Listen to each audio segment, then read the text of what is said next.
Hello and welcome in, everybody.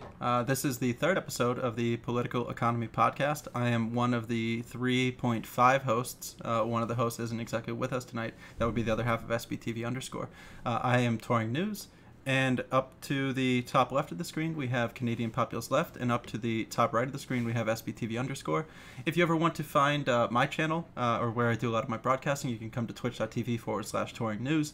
I'm usually there once or twice a day, 6 or 7 days a week, just talking about some type of news, international, domestic, anything global and macro. Canadian Populace Left, do you want to introduce yourself? Sure. I'm Canadian Populace Left. I'm just a streamer out here on Twitch.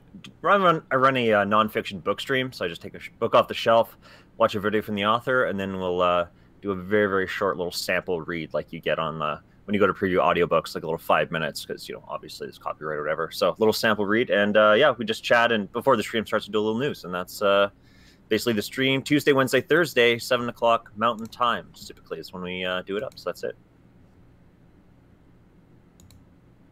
And I'm SBTV underscore. My brother might be here later. It might not. Depends. The stream that we do is SBTV underscore. We cover a lot of things, a lot of topics in general, but for the most part, it gets summed up as macroeconomic events, right? Paying attention to what's going on in the world as it affects economies. So not just the United States, but it's a global perspective in many cases.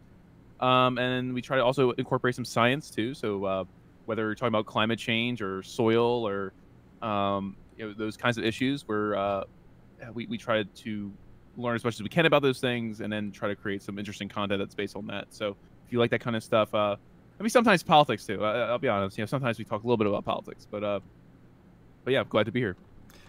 Yeah, as we get into it, I think we're probably going to cover the Canadian elections first. I kind of like that we do that, early on. But some of the questions that people had thrown in as I was getting prepared for the stream today, and maybe some potential topics for us. I know that we kind of really just go free flow.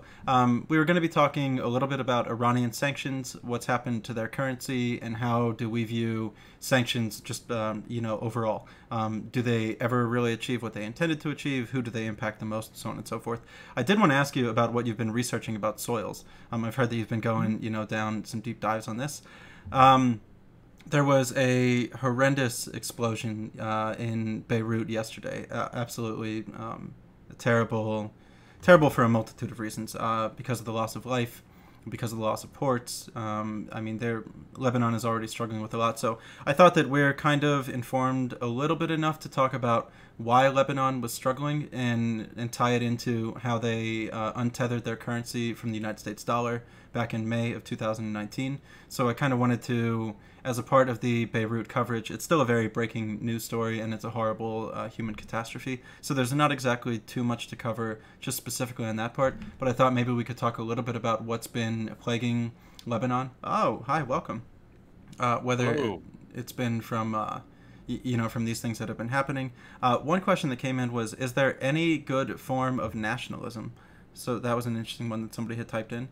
There was an article that came out recently that the Federal Reserve of the United States is expected to make a major commitment to ramping up inflation soon. And I was curious, this is out of my depth, maybe you could help me figure out how they would even be going about that. There's the ongoing rent crisis in the United States, and how is this really going to be playing out?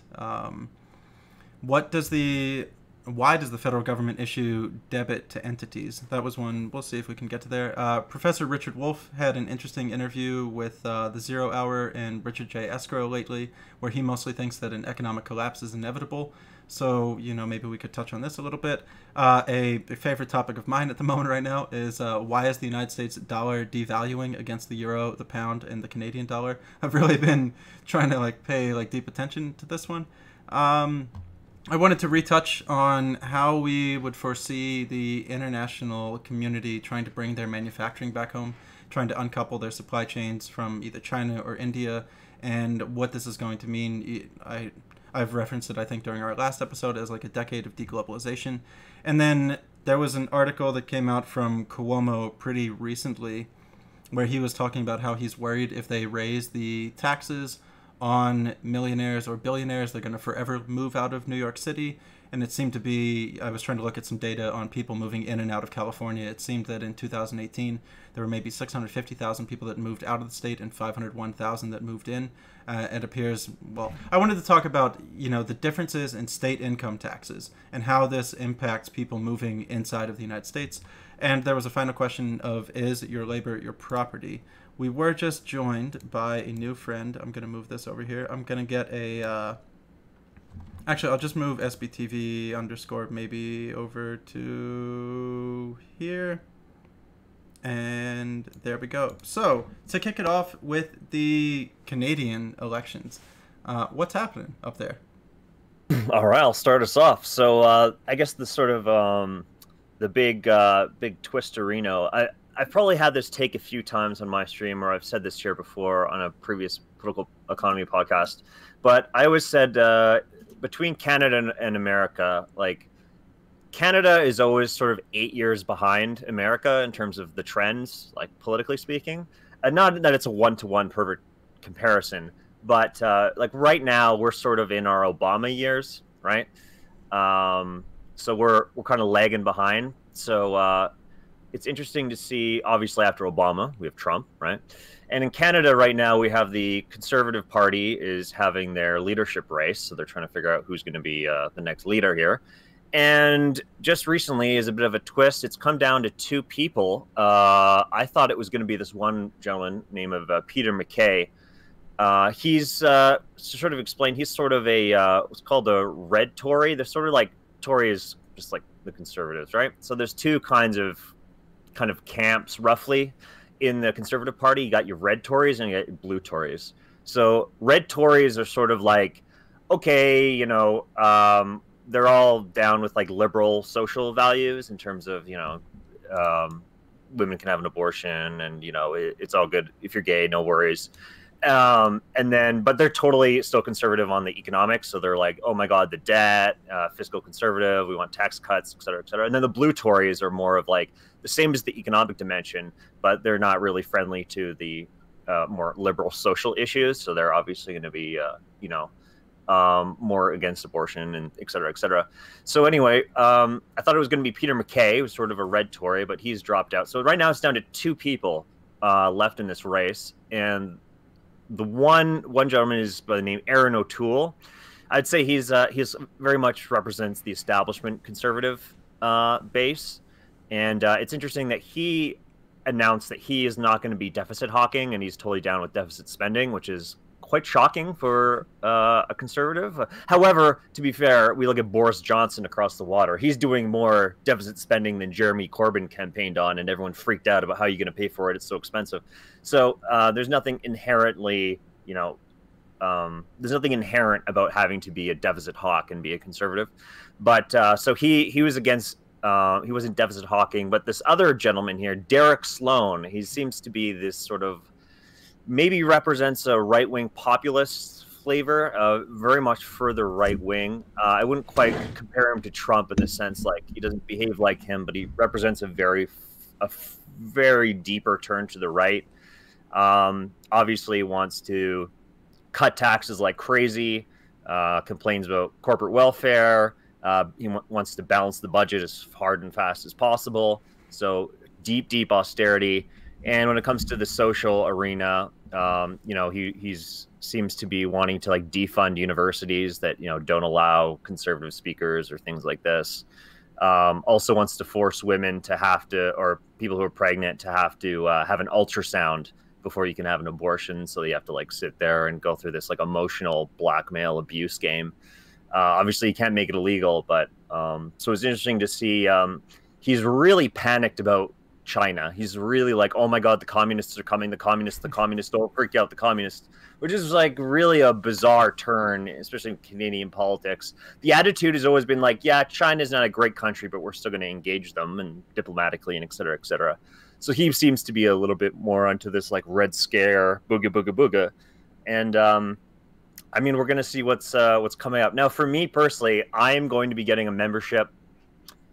For my first time in my life, I'm going to become a member of the Conservative Party of Canada, and I'm voting in this race for Aaron O'Toole. to hopefully back down, push away from Derek Sloan. I never thought I'd see myself saying that I'm going to be a carry card member of the Conservative Party of Canada. But it's to hopefully limit the damage. And the sort of the irony of it too is, we have first past the post. So if you're not voting in Canada for one of the first two parties, or if you don't vote for the one that wins, your vote doesn't even matter. So at least in the primaries, my vote actually matters. Like, it's really bizarre that once you get to the actual election at the federal level, it's my vote's never been. I mean, they count it, but it doesn't count, right? So at least when I'm voting in these primaries, it actually means something and it gets counted. So anyway, that's a bit of the scoop of what's going on in Canada. So Derek Sloan versus Aaron O'Toole. Aaron O'Toole, the establishment conservative, and Derek Sloan represents a deep, further turn to the right, possibly a populist right-wing style politics. Well, thank you for a very good rundown. I appreciate that. Completely off-topic question. Do you use a Blue Yeti microphone? No, I use a Snowball. Okay. It's like one of the cheaper ones. I thought that we might all be Team Blue Yeti, and I was going to say that could be another potential sponsorship if we were. But yeah. Nate, did you want to do like a little monologue? And welcome in Mencius, half number 2 of SBTV_. Happy to have you here. What's up, Dorian? Wait, about you guys can hear me, right? Yes, we can. Yeah. Yeah, we got you. Yeah, just something not crazy, I don't really have like that huge of a monologue, other than whenever I hear about like Canadian politics or like Australian politics, I always just remember how fucked not only as America but also those other countries in terms of the electoral political scene. So it's I don't know, it's like CPL basically sounds like what you're trying to do is like some harm prevention, for to stop the candidates who are ultimately going to do like the whole neoliberal consensus type stuff. Or actually worse than that. I do want to jump in then with something that CPL talked about. You were mentioning how he's the China monger. All this like terrifying. Yeah. So I think it was on episode number 2. We were talking about how we're not really worried about China attacking anybody because we kind of evaluate that they're a little bit more calculating and they're going to try to play like a longer game. But we are worried about the United States response because we're a wild animal and nobody can ever really predict how we're going to go. Did anybody happen to see the Secretary of State Mike Pompeo speech at the Reagan Institute? No, I didn't. Well, he kind of came out and completely declared Cold War with China. He blamed all of the United States issues on China taking our intellectual property. But there was one interesting nugget that was within it where he said you might be able to put some of the blame on the capitalists for putting all of their companies there and all that. But then he completely buried that part and then just kept going back to, we need to fight for American values. We need to keep this Communist Party from taking over and so on and so forth.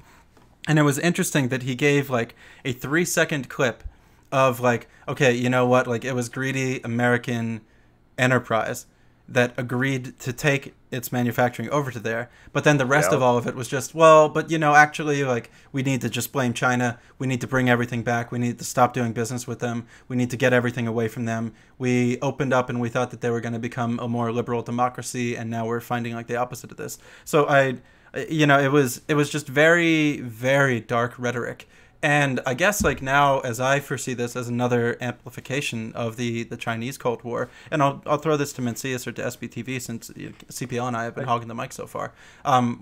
What are some of your reactions to this, and where do you see it continuing to play out? Well, it's for me. I kind of see this pattern all the time, right? And the lies are sort of the purpose. The confusion is kind of the purpose. It depends on how much cunning you want to assign on the part of the speaker here, but because remember, there's also everything's not necessarily malicious, but you can also have just plain old idiocy at work too.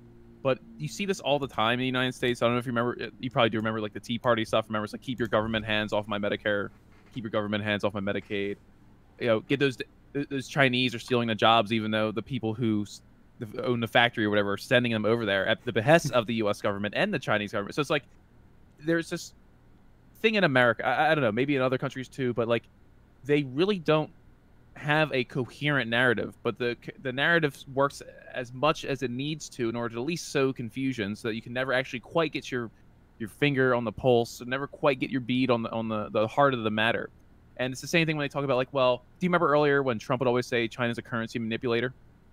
Okay, well, at the same time they want a strong dollar, they're angry at China for weakening their currency versus the strong dollar.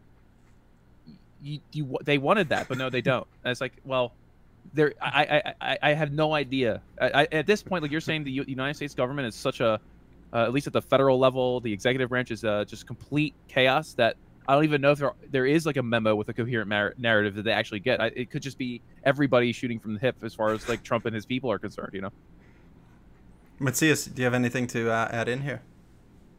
I would just say don't listen to what people say, just watch what they do. Applies to governments, central banks, admirals, captains, generals, and CIA officers as well. To keep on this like little part of it, how is, I call him Supreme Leader, some of you can call him Donnie T, some of you can call him President, whichever you wish, it doesn't bother me. How is he gonna get a slice of the TikTok sale to the coffers of the federal government? Under which way is he gonna be able to like spin this? So CPL, maybe if you got any thoughts of? I have no thoughts on this. I gotta pass this up. I didn't even know about the TikTok specifically with Trump. I'm gonna guess if there is at all, like, and I have no idea how much he knows. Once again, I have no idea like if he's the bull in the china shop, but is he being prodded in one direction or led in another? I don't know. But like somehow like Jared Kushner and Ivanka walked away with hundreds of millions of dollars the other year, right? So, in all kinds of shady business transactions and all kinds of interesting conflicts of interest that in any other time period might have drawn some suspicion. But it's 2020, so you know, as far as Trump goes, there may be some way he's cashing in. My theory is like he may be operating on someone else's behest when it comes to TikTok. I think where he was moving in was when it came time to try to stabilize, you know, the tourist and commercial like travel industry, like the, you know, his hotel chains, trying to protect them, give them preferential loans, and make sure they're taken care of. You know, that was my initial reaction to like the stimulus bills, like the original like CARES 1. And I don't necessarily know how he plans to use those pieces, but I guarantee you we'll see. You know, we'll probably see. He came out specifically in a couple press conferences, I think this week and last week, and said if Microsoft purchases TikTok, the Treasury should get part of the sale. I had no idea why, or why he thinks they need that, or why that has to be, you know, 10% state owners. I have no idea. We briefly mentioned, you know, like, okay, China gets accused of currency manipulation, but the United States always claims they want a strong dollar, and so on and so forth. So I do want to talk about a little of how the dollar has been, from my position, weakening over the past 3 months against. I've been looking at it against the euro, against the Canadian dollar. I think it's lost about 8% of the value to the Canadian dollar, around like 9.5% to 9.8% to the euro, and about like 9 to 9.4% to the pound. And I've been trying to warn people that because we're such a heavily dependent economy on imports, this is going to be making our goods more expensive to bring in and so forth. Does anybody out there have any thoughts on like what has been happening to the dollar? Do you think that it will continue to devalue? Is this something that is just unable to predict because it's like too murky of waters and complex? So go ahead if anybody wants to. Yeah, I'll go first. I mean, I don't feel really confident in my analysis of like what's really going on with the dollar.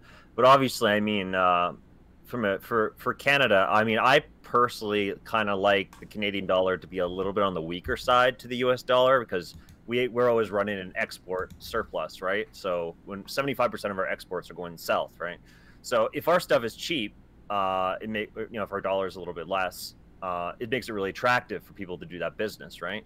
But obviously, it makes imports a little bit more difficult if your currency is a little bit weaker. So, I mean, in America's sense, like, I don't really know what the big exports are that America's doing. I mean, you got your agriculture, and obviously some tech and some finance. But, you know, America's running a trade deficit overall. So it's going to be hard to, I mean, it seems to be a lot of people in finance are kind of betting against it. but you know, it'll be hard to see which way. I mean, where we should probably be worried is if there's like a really big, quick, fast jump are probably the more worrisome moments. You know, it's going to fluctuate, but it's going to be. I'm going to be keeping an eye on it too, and it's a bit of a mystery to me in terms of like what's actually, you know, guiding this this dollar in the direction that it is going. So.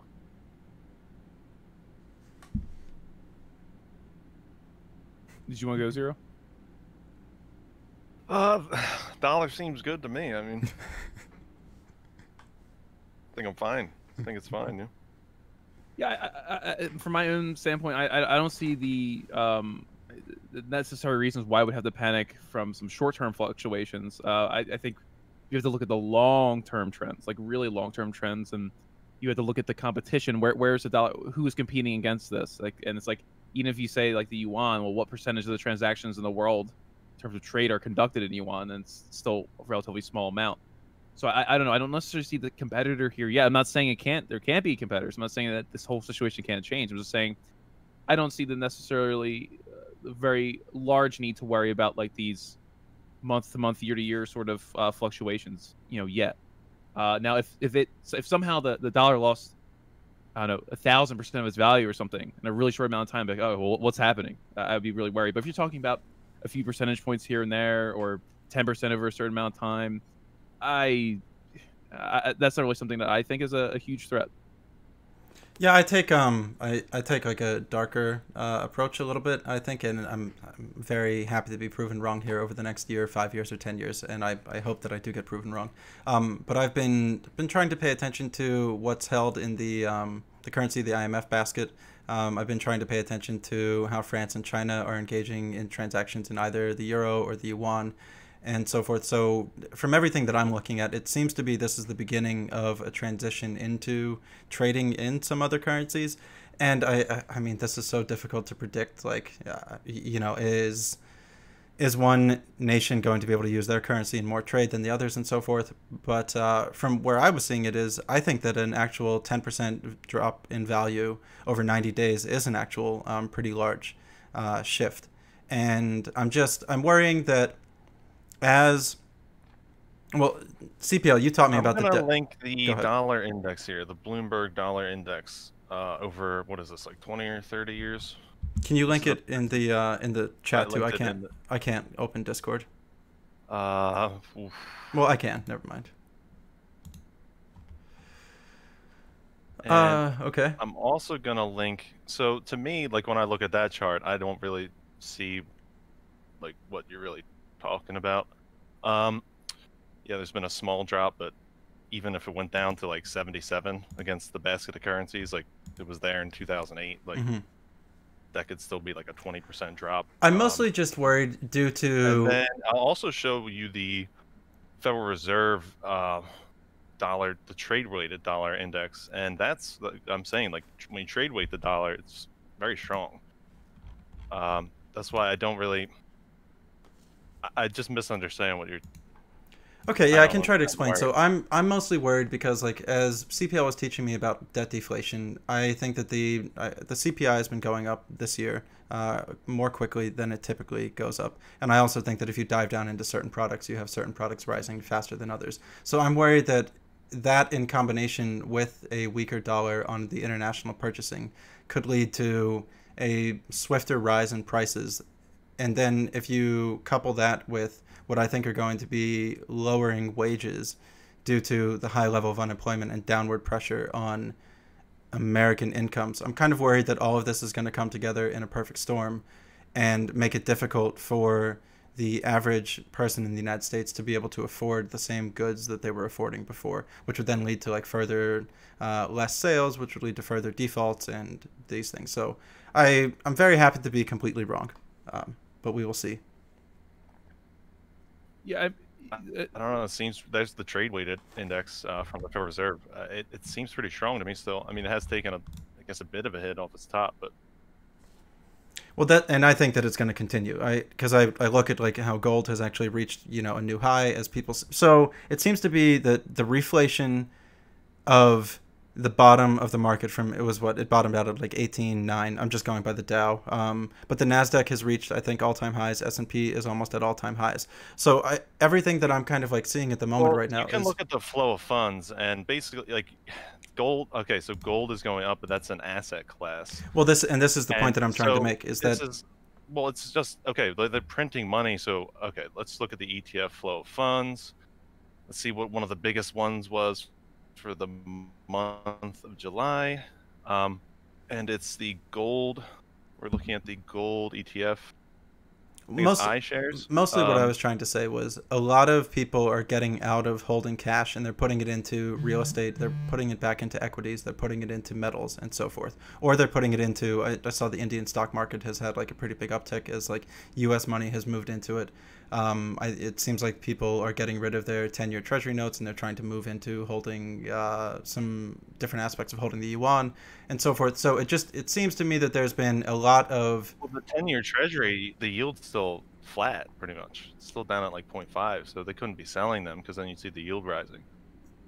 There has been at least an uptick in purchases of the Chinese 10-year. It was a Wall Street article that I was trying to read on. Yeah, but the U.S. Treasuries they're pretty flat. Yeah, they are pretty flat. It's true. Yeah, you all know more about this than I do. I wish that I had the vocabulary to completely articulate everything that I want to. I'm getting there. I'm starting. Go ahead. I'll say this: like the macroeconomic concerns, all there. You have the pandemic, like you said. You have slashed incomes. You have potential failures of the government to react. So you do. I'm not saying there are real big sharks in the water here, so to speak. Absolutely, like you're saying. I just don't know if they're actually related to the trade. The trading currencies of the dollar itself, or whether the price of gold is something I don't see that as being like a huge indicator of. I mean, some people look at it like, look, there are people out here who think gold is like the end all be all. This is the ultimate asset. This is the ultimate hedge, and blah blah blah. I mean, like that's some people's opinions, That's just not the one I share. Well, I'm just saying that they're printing all types of money, so it's flowing into all types of asset classes. And gold is just another one. So if I look at the flow of funds right here, the top one for this week was SPDR Gold Trust, the high yield corporate bond ETF, short-term corporate bond, U.S. aggregate bond. Seems like bonds and gold are popular. Well, and this is kind of where I worry all of the inflation is going. However, you're having the Federal Reserve say that they want to raise, like the inflation in their own way. But I'm kind of trying to take the position that they're not looking at the important sectors of inflation, and it's going to forever. Almost all of us are under 30. Well, we're around we're somewhere in our 30s or under, whatever our ages are. But I'm fearing that we're never going to be able to afford a house, or you could even say like internet or food or these other goods in the future, because anything that you save, we've talked about this many times, you're not encouraged to save at the moment because the interest rate is so low. So anytime that you have cash, if you just hold on to it, you're losing something. So this pushes people to put it into riskier and riskier assets. And one of these days, I'll be able to explain everything that I want to in a succinct 45-second to 1-minute phrase. But I'm getting there, and I appreciate you all helping me to get there. Well, yeah. So I was just gonna say the when it comes to like looking at assets and things like that, of course, if you look over a 10-year period, stocks will have beaten holding cash, right? Or over a certain period of time, gold may have beaten just sitting there doing it. Like probably almost everything beats cash, right? Unless you had really high interest rates and savings accounts of people, somehow you had a 5% interest rate on your saving account, and the treasury was yielding 2% or something like that. It's you're winning by holding cash. But for by and large, you would have been better off buying an equity or some other kind of asset, and then it would have appreciated over time and probably outpaid. But Berkshire Hathaway doesn't mind sitting on 137 billion in cash. If you've got a pile of cash, sometimes cash is king too. That's the other thing, because then you're going to be able to act and make moves in the market when you're ready to do it. Sometimes Warren Buffett, he'll get laughed at because he held cash or something, and then he goes in on something, makes a move, and well, they laughed at his Boeing bet, but then if you look at his Apple bet, I mean, that's 50% of the fund right now. It's in one stock, I think. Yeah. Yeah, I appreciate you letting me get all my little tangents out. No, here's the thing, right? I mean, see what you're all worrying about, but I'd be more concerned about currencies like Turkey or something. I'd be more concerned about the other currencies that aren't the dollar. Well, I mean, yeah, Turkey is something about just to take happened. I out. think the overnight rate for the Turkish lira just skyrocketed to like 1,000 or well, something like that. Wait, before Turkey- we get to that, I just say one thing though. Like, Zero is gonna- going to make this point that putting money, when you have all this money floating around, people are looking to put it in assets. It's not just stocks or bonds. You're looking, like gold will be considered that too. So the reason why the price of gold might be going up, not because everyone in the world is worried that there's going to be a global collapse and that they're like actually buying physical gold or going down to the pawn shop and No, they're actually just trying to get the looking. gold. They're looking for yield. Well, they're looking for a safe place to put their money in some sense. Some people are. Look, there are speculators too. There's a lot of moving parts involved. I'm just saying, like, just because the price of gold goes up doesn't mean that the world is necessarily riskier. It could also just mean, like what you were saying before, the Federal Reserve is creating lots of money in certain sectors of the economy, and those people are putting it somewhere else. The Federal Reserve did the helicopter money thing, like say it gave everybody $2,000 like a week or something like that in cash. I mean, everything's going, Bitcoin's going up. Stock S&P 500's going up. Gold's going. Everything's going up. Yeah, but you know? and this is why I'm afraid, because I They're fear all that wages. assets. Well, I fear that wages are going to go down. Oh well, wages have been flat for Yeah, but I think that they're even going to reverse and go down over the next year.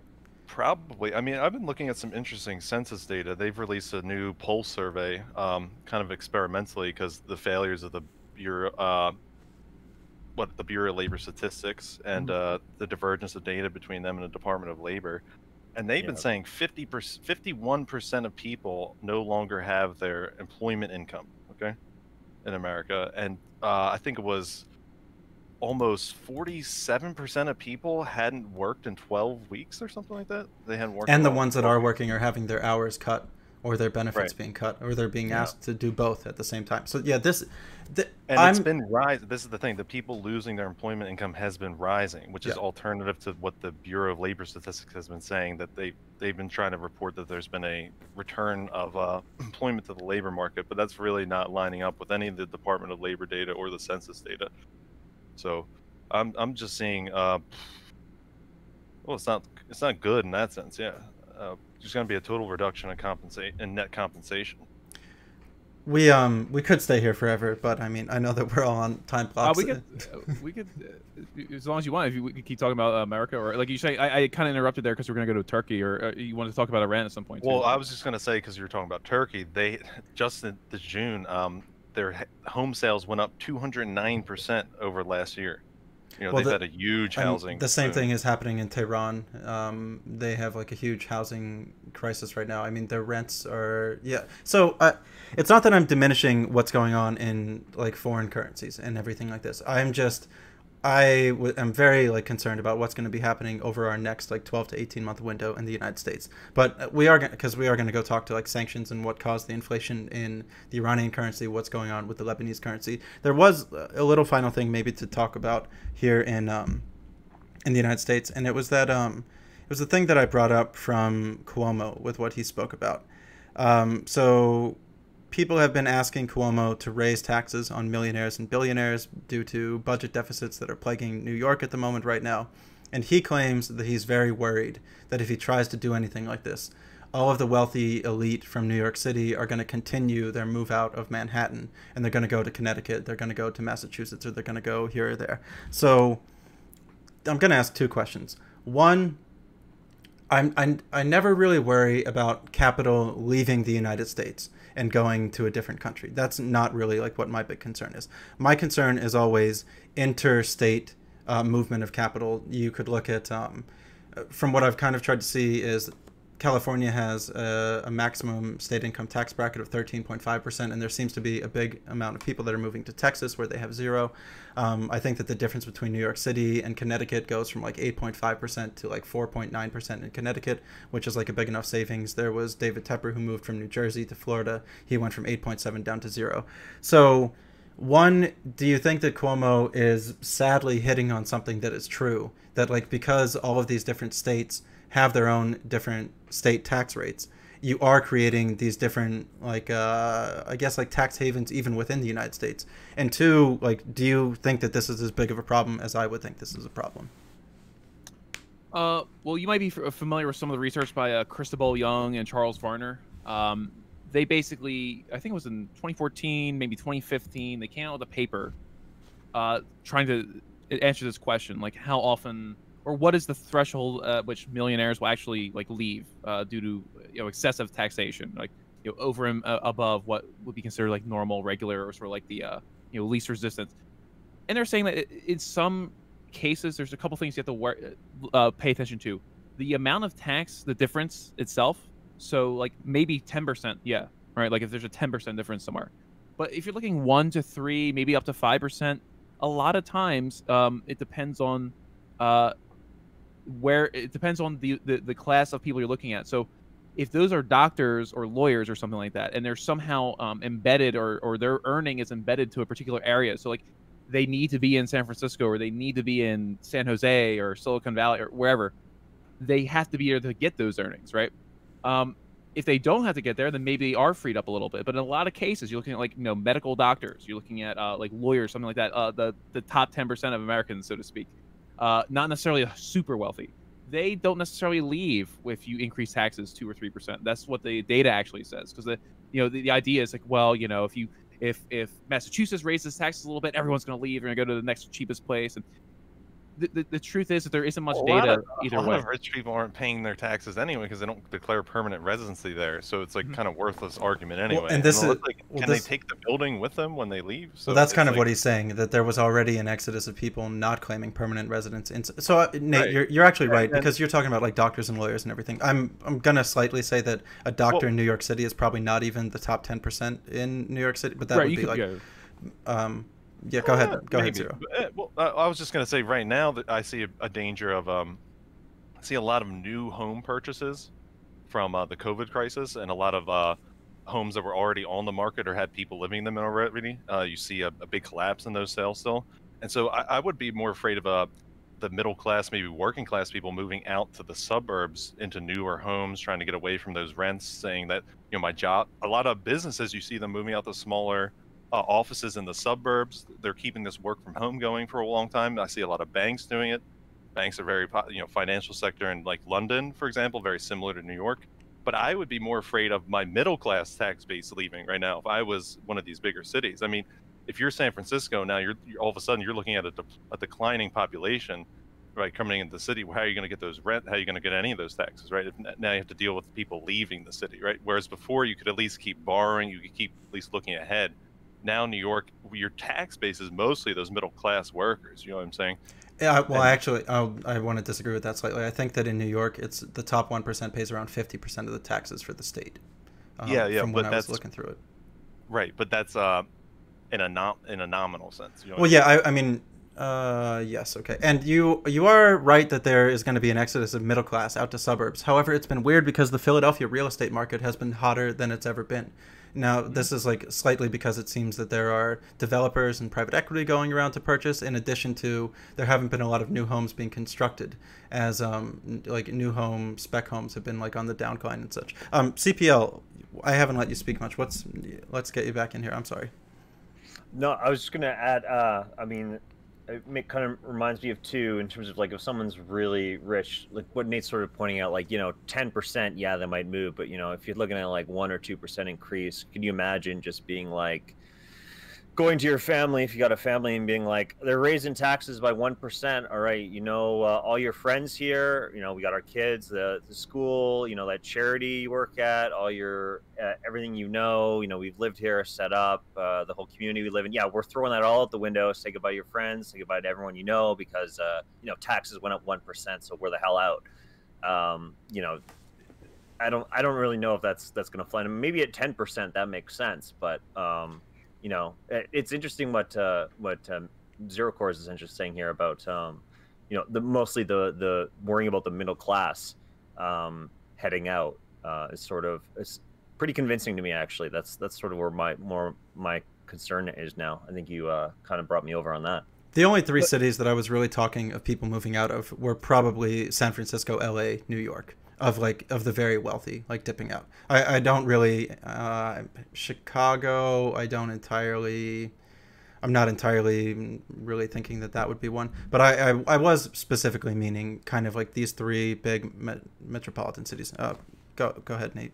Yeah. The other thing too is exactly like you said. It also depends on the specific housing market, because you could be in California actually, and you could go to a suburb of Silicon, where Silicon Valley is. You could go to like Palo Alto or California, but it's still less expensive to live in those, in like Stockton or Modesto, but it's still that even those suburbs are way more expensive than similar places in other parts of the country, and that's all because of the you have to basically live in this region to get that income. And so sometimes if you are in that millionaire income tax bracket, that you're actually making it as an income, right? Not just like off capital gains or something like that. That might only be a temporary thing. It might have to do with a bonus you got. It might not be permanent, that income.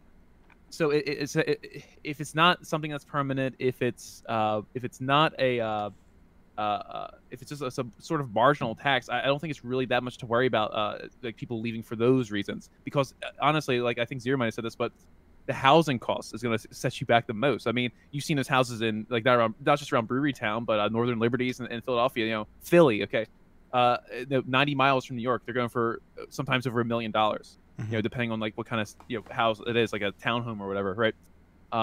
That's crazy for this market, but it might be affordable considering New York. So that financing will set you back more probably than the taxes over a certain period of time. It really depends on how much money this individual is making. That's really kind of what I'm getting at. One other thing that I might like to ask, and it's going to be hard to determine like how much this is going to weigh into a person's moving. But do you think that there is, like, because you mentioned, if it's 10%, okay, maybe they're going to move. If it's 3 or 4%, maybe they're not going to move.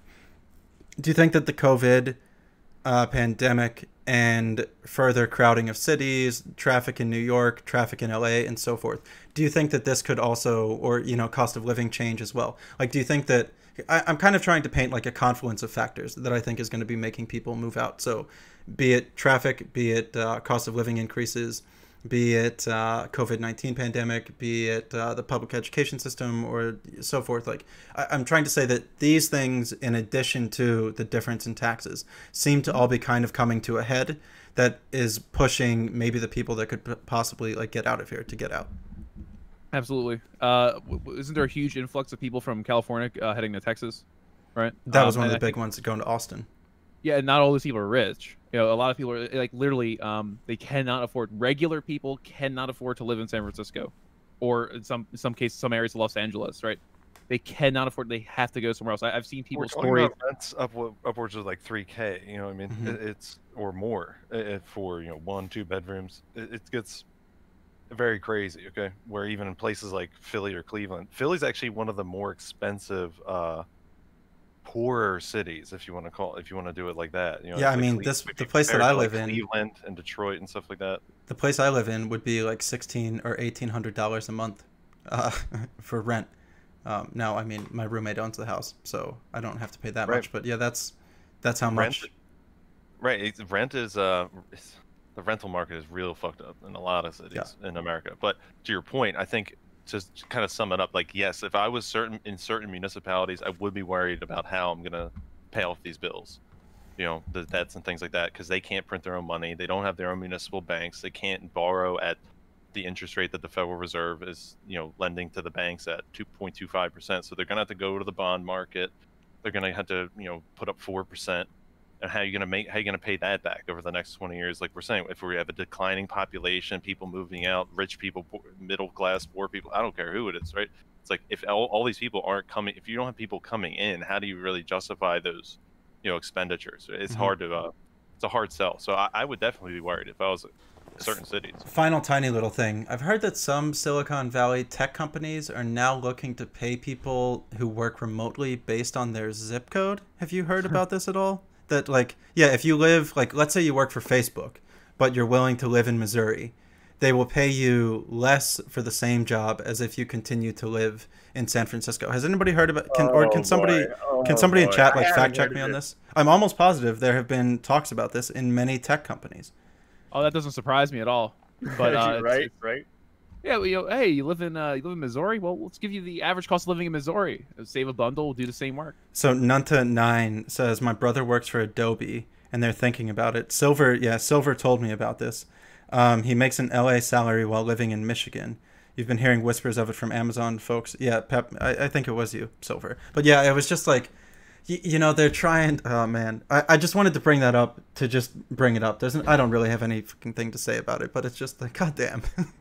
Well, now you're Greasy. realizing, you can get an equivalent or almost equivalent amount of productivity wherever you are, right? So you don't need to have a whole workspace. Now it's just a cost of the company, right?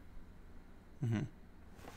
Why have the skyscraper when somebody with an internet connection can do that work? Right, and it's not necessarily energy efficient. It depends on how far away you are from your workplace, actually. If you're within like 6 miles, I forget if it was 6 miles or 6 kilometers. I can't remember exactly, but if you're within a certain mileage of your workplace, it's actually better for everyone to work in a singular location. You're running air conditioning and power in that one place, as opposed to everyone staying at home.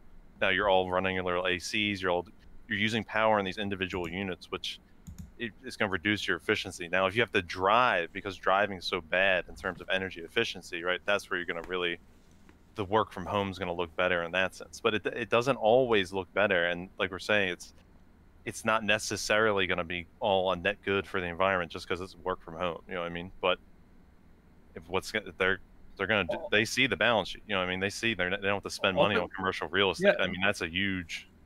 Right. And speaking of working from home, it turns out there's a lot of psychological ramifications because a lot of people find some level of social well-being is achieved when you're at work and talking at the water cooler or getting involved in like workplace drama and having fun or whatever. You have friends or whatever, right? So that's another thing too. There are as many times as we try to minimize this, there is like some people or a certain amount of people, probably in America, but in the rest of the world too, they find meaning in work, right? And then they also find either some level of camaraderie or some level of like social interaction, and some people miss it. So maybe they'll also have negative psychological ramifications. It'll definitely have commercial real estate ramifications. And think about those places, like what was it, WeWork or whatever, where you can like rent the office space. If Google's only going to want to meet with you, or whatever firm, whatever telecom firm you work with, if they only want to meet with you once a week, then maybe those businesses will start doing better now, because why pay for a day by day? I think the COVID crisis also exacerbates how much people dislike work from home, because then it's like you can't leave. You work in your house for 8 hours. Yeah, you can't go to the movie theater. I You can't do anything. Right? So it's just like, okay, not only am I working from home, I have to live in the home and do it. I'm in my home all the time, right? It's just like, but I also agree with you. Like there has been reports, a lot of evidence, at least some evidence that people don't it's not necessarily 100% liked. I would say it's more about maybe 50-50, 60-40, something like that. It's not. Yeah. I think we kind of memed on the first episode that WeWork might make a comeback because of all of this kind of stuff. I would not be surprised. It might, because now there's the demand for, I need an office space just 2 days of the week, right? And I'm a big firm, whereas before they were having a whole office year round. I mean, now it might make sense, whereas before it was just literally a fintech meme, where it's basically just a landlord meme with an app, right? Yeah, pretty much. CPL, is there a topic you might like to lead us into next by any chance? Not in particular, no. We can go wherever we want to go. I think that maybe we'll go across some oceans and across some countries and maybe land in Iran. And because we were talking a little bit about a housing crisis. So I did just watch a video from Al Jazeera recently where it was talking about how, some of the neighborhoods in Iran, you're looking at like a $2,000 to a $10,000 per month rent. And there was one woman who said she's making about $470 per month, and her rent is $420 per month. So Tehran they were claiming that they were going to be trying to make 900,000 affordable housing units per year in order to deal with, they have like, it's like an 8.9% or 8.9 million population. And the population density was it higher than New York City? The population density was something insane. It's a very dense city. And, so I'm going to try to transition this into sanctions, because one of the reasons that Iran can't afford to continue their construction is because they've been under crippling United States sanctions, which has meant that their currency has devalued, which has meant that if they are trying to import any of the materials that they need to build, well, now they have to spend more and more. Is it the Riyal? Yes. Yeah. Yeah.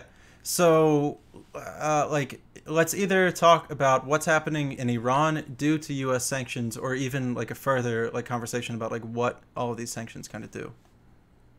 Well, I guess the story really starts back in the 50s. Post-war, America wanted to be the leader of the world, and we didn't like when certain things were happening in different countries. Iran's just only one of them, and we messed with some folks, as Obama might say. We messed with some folks, and Yeah, you might as well start after like everything after the Suez Crisis, right? And then yeah, Britain falling out of the world scene, kind of, right? And yeah, Britain fell down a couple rungs. The U.S. Shut them down when they had the little Suez Crisis when they tried to bully Egypt around. The U.S. said, what happened was when we finally when the U.S. made a decision to overthrow the democratically elected government in Iran with Mossadegh, right? They put in a Shah. The Shah leads to a very oppressive period in Iranian history. A lot of political dissidence happens. You have a revolution, okay? Ayatollah comes in, and ever since then, the U.S. has been butthurt because they got humiliated or played or GG'd, however you want to say it. And ever since then, and occasionally, we've been applying sanctions to them. Now, let's make no mistake, sanctions are a form of warfare. They're an active form of warfare. You want to take Clausewitz into this? This is diplomacy is warfare is diplomacy by other means. Sanction is warfare by other means. It's literally stopping people from getting medicine. It's stopping people from getting building materials to build houses and homes and hospitals. It's stopping people from importing and exporting effectively. The same thing happens in Venezuela. But the idea here is you are trying to put the clamps on the people so that they somehow get angry and overthrow the regime, or they'll be more pliable to U.S. demands. But that's what essentially is happening in Iran. This is why their currency is probably going to hell, and so is Venezuela's. Well, you can't really sell anything. You can't really sell your oil. You can't really do transactions in the market. Right. I want to throw it to CPL here soon. Oh, go ahead. Yeah. I was just going to throw in, like, I don't know as much about the sanctions, but I do know we have been actively trying to cut them out of the international banking network, right, for quite a while. And now it looks like the Treasury is finally going after Venezuela ship captains and things like that in a similar way, right? But when you when you talk about the world reserve currency and the dollar being the world reserve currency, to me, the danger is not in the dollar collapsing. It's when you weaponize it and you try to attack people and cut them out of the international banking sector, right? Now you're really playing with fire, okay? Because everyone's relying on the system, from China to Iran to everyone else, and now you're basically saying, no, you can't play the game, Venezuela. Oh, you can't play the game. And who's deciding all that? Oh, well, the U.S. Treasury, the U.S. government, right? There's no World Trade Organization that decides. There's nothing that decides that. So it's like when you have the power over the international banking system, essentially, and like you're saying, now it ties in with the sanctions, with real goods, and now look what's going on with inflation there. It could be too much money, a lack of real goods, a lack of services. It could be all types of things, because then how do you trust the Iranian data and what you're getting out of there, right? It's going to be a whole mix of things. But like you're saying, we've seen what these sanctions do before in places like Iraq. We've seen what it does in North Korea. It doesn't bring down the dictators. It seems to keep people in power, okay? And all it really does is it weakens the economy there and makes it harder in the long run for them to do anything, except for, like Iran is doing. They're going to China now to develop their oil fields and things like that, because who are you supposed to? Obviously, you can't trust America, the United States. I mean, can't trust Europe. I think we mentioned this last week. Iranian oil storage was at 85% capacity, so now they're... Oh, yeah. They've got nothing to do. CPL, hard acts to follow. Zero and SBTV underscore. I can keep going. I got an angle. Okay, so it reminds me of what was Madeleine Albright's famous quote about, like, how many children died from sanctions? What, 300,000 or 3 million or something? And, like, was it worth it? She's like, yeah, of course it was worth it. Like, it is an act of warfare, like Nate was saying. And in terms of the whole economic breakdown there, I think I gotta wipe my camera in a second. It's getting blurry. No, just do the oh yeah, see if we can do this. Yeah. Oh, maybe. Screw it. Okay. But yeah, also in terms of foreign policy, I was just reading from Business Insider today. It seems that Iran's getting hit with a lot of attacks by Israel, which is sort of an interesting dimension right now, as Trump is obviously in office and there's like 3 months to the election, and they really seem to be trying to provoke Iran, like, as hard as they can do it. And it just like, when I see that kind of like activity going down of like Israel hitting targets in Iran and blowing them up, I mean, can you imagine if that script was flipped and like Iran was like blowing up targets in Israel, like the actual, like the like the psychotic meltdown that would be occurring in the media about like, oh my god, this is incredible, but it, like when it's the other way around, it's just like a casual article you read in Business Insider and it's like, okay, right? So I mean, and then you add on to that the sanctions that are going on, currency, all the economic problems. I mean, Iran's in a really, really tough spot, a really, really tough spot. So I'm glad they were able to talk a little bit about the economic dimensions. But you know, if Biden wins, Israel's not going to get an opportunity to get into a hot action as much with Iran, right? Because obviously Biden is more of a pro the pro nuclear deal that they had with Iran. And so, I mean, if they really want to escalate with Iran, Israel's got 3 months to do it. It seems like they're really trying to provoke. So I don't know this answer. Has Biden actually come out and said that he would get back into the JCPOA immediately? I don't really pay close enough attention. Maybe you could try to leave the video call and maybe come back in and see. Oh wait, it just fixed. Yep, there you go. Back to 720. Maybe 1080. But yeah, I haven't heard anything from Biden as to whether or not. No, I know he wants to get back into the Paris Accord. I don't know if he wants to get back into the Open Skies Treaty. I've been avoiding doing my homework on what he actually stands for, but one of these days soon I'll have to. Wait, who's Biden? He tried to say that, but he hasn't said it in months. One person is saying. Okay, interesting. Yeah, well, I mean, like, if I were Iran and I was offered back in the deal, I'd tell America politely to go fuck itself, even if it was Biden at this point. You know, I don't know if he would. At this point, the hardliners were saying, like, the whole time before the Iran deal, the hardliners in Iran were saying, you can't trust America, blah, blah, blah, blah, blah. And then in comes Trump, and they were proven right. Mm-hmm. So the hardliners have been proven right, and they've been emboldened. To play devil's advocate, do they have any other choice due to how vicious the sanctions have been and the devastation that it's caused across the country? I don't think there's any, like, optimal choice, but I mean they're probably trying to figure out something with China and Russia. I mean, they definitely are. They're building a railroad. Right? Totally. So I mean, that's sort of their angle, and that they're probably. I mean, if I were the head of Iran at this point or involved in the regime in Iran, I would be looking that direction too. Like, you know. Yeah. Speaking of all these fucking foreign policy decisions of Trump, I think it was just within the past 3 days that we agreed to some kind of deal with the Syrian oil company outside of the agreement of the government of Syria in order to get the oil that we, quote unquote, moved our troops out of Syria for, but we actually just, kicked them across the road a couple 100 miles to the oil fields. But I think that, I think they said it took longer than they wanted it to, but they finally got the deal, and now the oil is going to begin to flow to the United States. You see, I tend to look like a lot of those oil fields. See, look in Syria. All right, we're talking about like the politics around oil globally and geopolitically. There's like there are the big macro pictures, but there's also like the micro pictures. So, for example, now everyone knows that the Turkish government thinks that the Kurds are a terrorist organization. They don't want to give them their own state. Have had a long-term animosity with Kurdish groups, right? Well, a lot of that oil in northern Syria, northeastern Syria, where do they sell it? Where do the Kurds sell that oil? Those little oil fields. They sell it to Turkey. Because they sell directly at the pipeline. They'll sell it by truck or maybe a little pipeline here or there, but that makes it to the Turkish oil markets. As far as like the direction of oil and all that, like that oil might actually just end up going to Europe or going to China at some point. America is also a net exporter of oil now, right?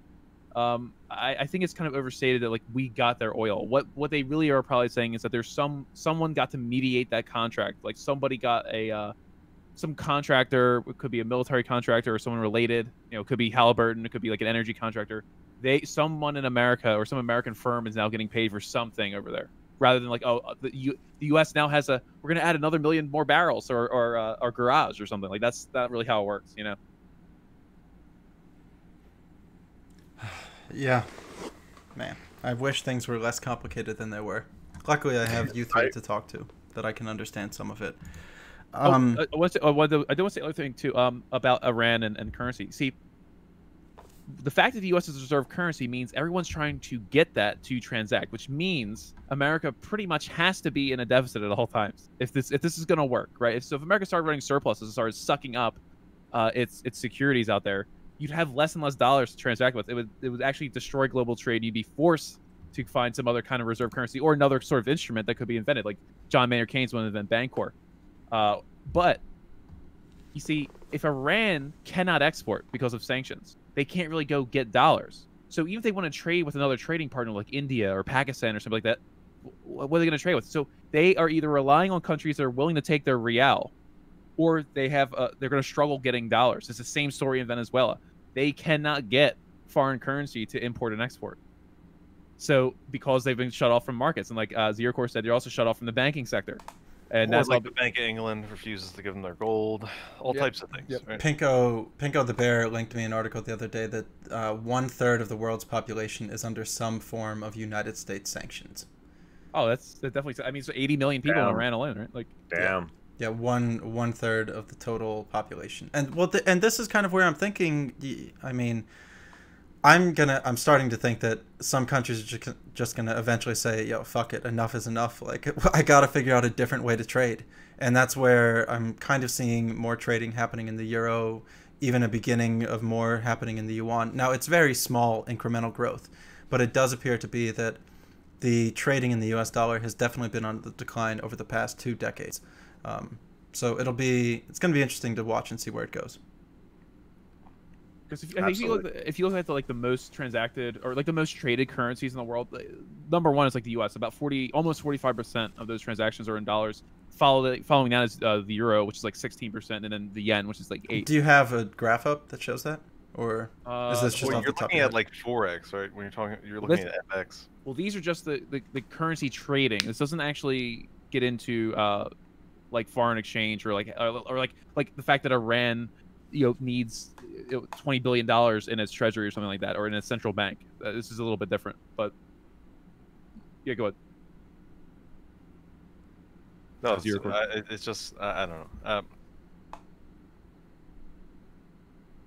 It's fine. I don't really have too much to add on any of this. I was just curious if you had any data on what percentage of trade of, let's say, goods sales were done in the US dollar in 2000 compared to 2010 compared to 2020. I didn't know if you had that chart or that graph up in front of you. No, you see, most of it's just going to be the FX transactions, Forex transactions, which is not what you're saying. Like that's not necessarily a business on the ground selling something to an American company and getting dollars in their bank accounts for it. That would more show up in balance of trade and things like that, which then you have to look at countries running a surplus with the United States and things like that. But again, that's still...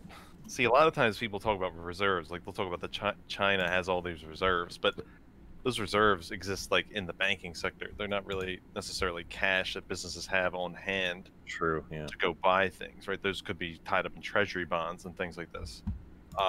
Treasury bonds aren't cash. That's not something you can go buy other goods from other countries, like you're saying. And every other country doesn't necessarily have banks that deal in yuan, or like you were talking about Iran with reals, or Venezuela. I can't remember all the names. Argentina uses the peso, right? Like all these countries and their local currencies, there's not necessarily international exporters that have bank accounts in those currencies, but every international exporter, you can bet, probably has bank accounts in dollars. And so that's why if you really want to be bringing in that cash flow, so then you can go and buy things, because you can even afford to run a deficit as long as you're running a surplus with the United States.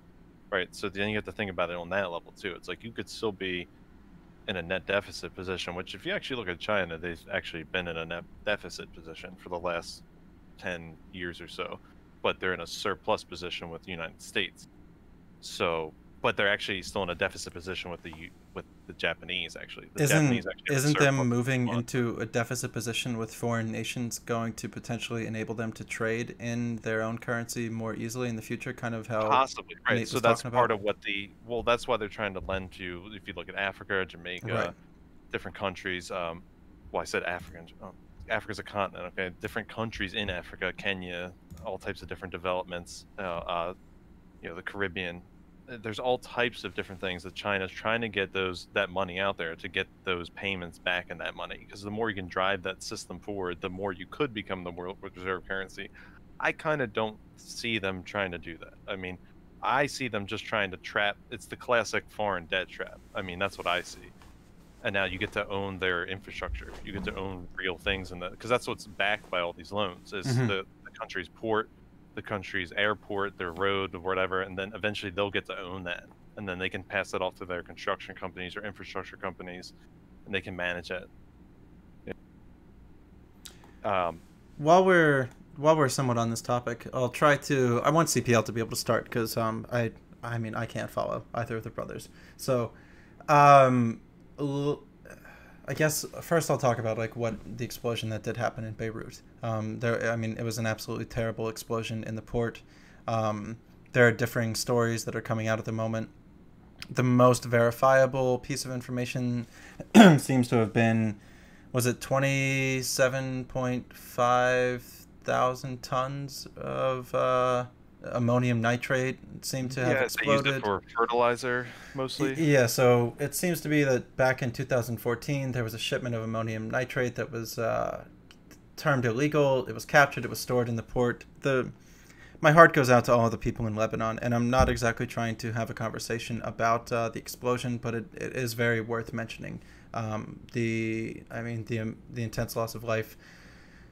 And there's so many things going on with that. But the reason that I bring up Lebanon specifically is their currency used to be pegged to the United States dollar until I think it was May of 2019.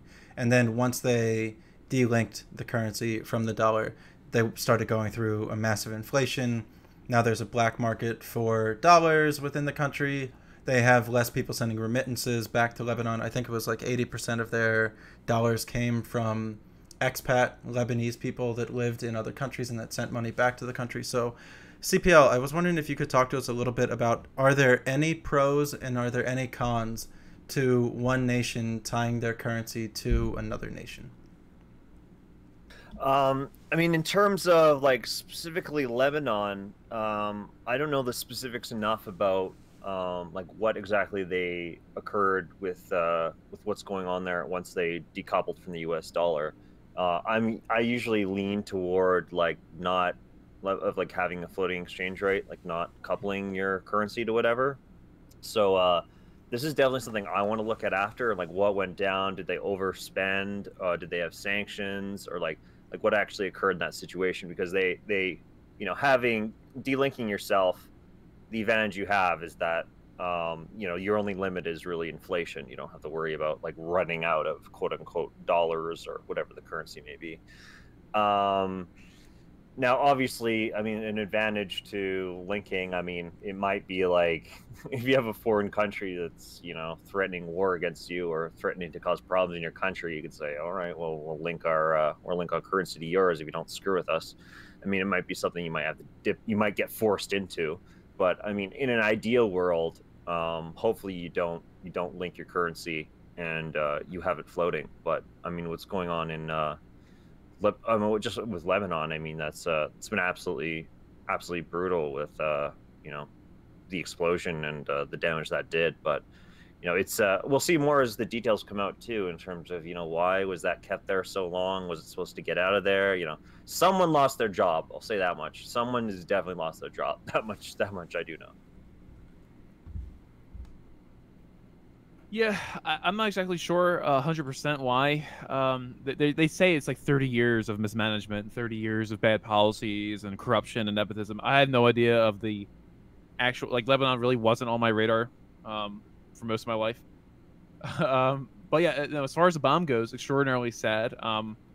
I've seen all kinds of theories out here, but I think we'll hold off on those until we have more evidence. And but it is really horrible to see that explosion. I saw lots of different videos of it, and it was crazy. Like the whole blast was just like total. I saw the before and after picture too, just like a whole like part of a port just gone, like totally gone. Like like the piers are gone. You know what I mean? Like so that was pretty horrible. And yeah, it's ammonium nitrate's really volatile stuff. I think that's what Timothy McVeigh used in the Oklahoma City. Yeah, that was actually one of the ones that I looked into. He used 800 pound. No, I'm sorry. He used 2.2 tons, and this was. Somebody typed it in here to make sure. They had 2.7 kilotons, so they had 2,700 tons explode, waiting to be verified. And McVeigh used about 2.2 tons. So we're looking at, 150 times more than was the Oklahoma City attack. To talk about what it seemed to me, because I did pay a decent amount of attention to Lebanon last year, and it seemed like there were more people trying to get dollars out of their banks than the country had dollars left, in part because remittances had gone down and they just couldn't keep the dollars in any longer. Then when the bank realized, well, we're not able to pay this anymore, then that was when they said, okay, we need to decouple away from the dollar. Once they decoupled away from... Go ahead. Was their biggest industry tourism? Probably. I would have to assume. I think they were also known as a financial center, and this is sort of, I mean, this is a little unique situation because you don't really see it too often. But I mean, you might see like Hong Kong, for example, like they have a currency board where they're also pegged to the dollar. But usually, if you're pegged to another currency, and by the way, there are some minor variations on what that would mean. Like, so China has a crawling peg. That means they have a little bit of room to adjust around, like for their monetary policy. If you're looking at a place like Lebanon or anyone that's like has a hard peg, meaning there's an actual, like, they need to have foreign reserves in order to spend, then you're going to start running into issues with financing, like literally financing. And actually, like, all that stuff that they warn about when people try to fight against MMT, like bond vigilantes, well, they will come after Lebanon. You know, they will be going after Venezuela or wherever, because if you have a pay currency, you cannot do your own financing. You don't really have your own fiat. You actually just have a foreign, you have you're using another nation's debt instrument to finance your stuff. Now, sometimes you might have to do that. Like if you're Zimbabwe, you need to rebuild faith or trust in your currency. There may be cases where that is the best scenario. I don't want to say like they're always bad, but it looks like in the Lebanon situation, like you said, there are other economic conditions happening, lack of remittances. You have to also wonder how much financialization, how many different kinds of Ponzi schemes, and what kind of foreign creditors got involved with the government and shady forms of financing. Doesn't sound like they have much of an industry. Like they don't do a lot of exporting. So how are they going to get dollars? How are you going to run dollar surpluses in the world? Well, you can't. So it sounds like a little bit of a Ponzi scheme got mixed in with bad currency management, and in this case, that peg currency is probably going to sink them. And I'm sure at some point they'll probably have to either do some kind of reset, or the bondholders, if there are any bondholders, will have to take massive haircuts. It looks like the IMF might step in at some point. But you also have to remember that there's like a game that goes on too with foreign debt. You always hear about Argentina defaulting. Well, there's a game that Wall Street plays with the other countries and also like the IMF. So, for example, let's just say Argentina sells a bond. All of a sudden, in a few years, we can't pay for it. We're gonna have a default. 100-year century bonds. Yeah, they might sell 100-year bonds. Denominated. Yeah, and what will happen is the pension funds, or the little people, the people managing the workers' funds who bought the bonds because they're looking for good yield or something like that. Maybe the bonds were 6% interest or something like that. They'll buy those. They'll ultimately have to take the haircut, so like 50%. But they'll sell those because they're not going to actually sit there. The pension funds aren't actually going to go take the Argentinian government to court. They'll sell them to firms that specialize in that, like vulture debt firms. They'll sell those debt. So what the pension firm will do is say, well, we don't want to take 100% loss, so we'll take a 50% loss. The other firm just bought it for 50 cents on the dollar, that debt. And the Argentinian government will negotiate. The other firm is BlackRock. It'll be BlackRock. Yeah, it'll be BlackRock. It'll be another big time firms. They'll then go and say with the Argentinian government, okay, well, we'll take 25% or something like that. And the Argentinian government will renegotiate their debt, and then they'll also get another round of emergency loans from IMF. And this process will happen literally as long as this arrangement is made. So it's the Argentinian government running like a little bit of a little scheme. Wall Street gets in there with a little bit of their scheme, and the only people that lose are the people who are holding the pensions, the people managing the pension fund. So basically, the pensioner, because the people managing the pension funds, they're just getting their fees. They're going to get paid. They have a job. They're getting like 6 figures a year. A lot of to get paid to buy that terrible debt in the first place. I mean, it gets dumped off onto them because it's basically how Wall Street works. Is those pension funds, like for what's the one in California? Cap Cal Cal something. CalPERS. CalPERS. Yep, I think you're right. Exactly. They get all the dead bets from Wall Street, and then there's a manager there who just picks up the phone and buys all the losing bets from Wall Street. Right. So then the pension funds are always underfunded because they're always losing against whatever else is out there. Because Wall Street needs to, they got to hold the winning bets, right? So you need a place to dump this out onto. So this is a classic strategy, and it's a foreign debt scheme though, and there's people in Argentina making out on it, and there's people in America making out on it. And because they know the IMF's going to come in with a new loan, it's interesting that you're bringing. Bailout. It's interesting the you're people bringing that up the lose IMF. are the Argentinian people. The peso's inflated, and the government's never going to be able to pay back this foreign debts that it keeps creating. Their currency's going to keep inflating. They're not really going to have any investment there, domestically or foreign direct, or any type of things like that. Right? It's just basically a financial Ponzi scheme to fill up pension funds with, high yield debts. You can look at Japan. They're full of American CLOs, corporate leverage loans or whatever. Collateralized loan obligations. Yep, exactly. Yeah. I wanted to bring up. It's interesting that you're talking about the IMF. There was actually a person who followed my channel recently. I hope I'm saying her name right. Zaina. She's a grad student at a Lebanese university for public policy and international affairs. And she's talking about how the IMF is already looking at getting involved in Lebanon to... Of course, right. Well, unfortunately, I don't know enough about Lebanon specifically, so I can't really speak to it. But like Nate's saying... Oh, it's horrible. Oh, no, it's absolutely terrible. terrible. About Turkey has a bunch of European banks borrowing in euros in Turkey that they own, that now Turkey is responsible for that euro debt because those banks are listed there and their companies there. But it's a nightmare entanglement, okay, when we talk about this financial sector and the Ponzi schemes that go on. And it's hard to get your head around it all because you never know who's trying to mess up who and who's actually winning out of it all. Yeah, I was just trying to look up and see if I could find any like actual. So the free fall of the currency since 1997, $1 bought 1,507 lira. However, now the street rate is $1 gets you 9,500 lira. Yeah, so, you always have to look at the street rate. Yeah, so since September, the lira has lost 85 to 90% of its value. Right, because basically shopkeepers there will essentially go to tourists and say, "Hey, I'll give you the bank will give you 5,000 for $1. I'll give you 95. I have 9,500 here. I'll give you 9,500 for it." So it's in Argentina too. It's called the Blue Book Index, or something like this. It's not called the Blue Book, but it's called Isn't it Blue Dollar? Isn't it something like that? Yeah, the Blue Dollar Index, but it basically tracks the black market inflation rate along with the current inflation rate. And you can see it spreading out after like the year 2008, where they just start diverging. Right, you can get like twice as many black market Argentine pesos than you can from a bank, right? Because I'm a tourist, I go down there, any shopkeeper will be like, "Hey, I'll give you 126 to 1 or whatever," to make a deal on the ground, right? It's just that's what happens when your currency starts to become. You can look at Yugoslavia, right? Because I have been studying Yugoslavia at least, because that's a pretty curious case, right? But again, you can see the German mark starts to circulate there. Everyone had a black market dealer. You would leave your job at the end of the day. It would be like, okay, 3 million Yugoslavian, whatever, is for 1 German mark.